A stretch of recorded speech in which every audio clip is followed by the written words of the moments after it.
នៅពេលពិភពលោកជិតធ្លាក់ក្នុងភាពពឹកវរវីរៈបុរសនិងនារីអាថ៌កំបាំងពីរនាក់បានជួបគ្នា有在一起的。一名不过是身外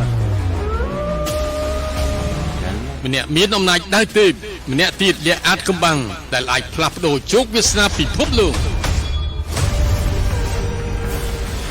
ទោះជាត្រូវប្រឈមមុខនឹងសត្រូវខ្លាំងប៉ុណ្ណាខ្ញុំនឹងការពារនាង我怀疑他跟你的身世肯定有关ក្នុងដំណើរស្វែងរកការពិតពួកគេត្រូវប្រឈមមុខនឹងបិសាច再追查下去恐怕会危及你的生命我只想要一个真相。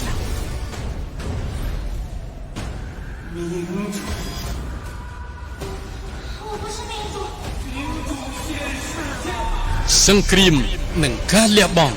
ពួកគេត្រូវឆ្លងកាត់ឧបសគ្គរាប់មិនអស់ទាំងស្នេហាការប្រយុទ្ធនិងជោគវាសនាតើស្នេហារបស់ពួកគេអាចសង្គ្រោះពិភពលោកបានដែរទេទទួលសិទ្ធិផ្ដាច់មុខដោយស្ថានីយទូរទស្សន៍កម្ពុជាប៉ុស្តិ៍លេខ8រឿងនិស្ស័យស្នេហ៍ដាវទេពមានផ្សាយជូនទស្សនាក្នុងពេលឆាប់ៗនេះនៅលើកញ្ចក់ទូរទស្សន៍កម្ពុជាប៉ុស្តិ៍លេខ8 HD តែមួយគត់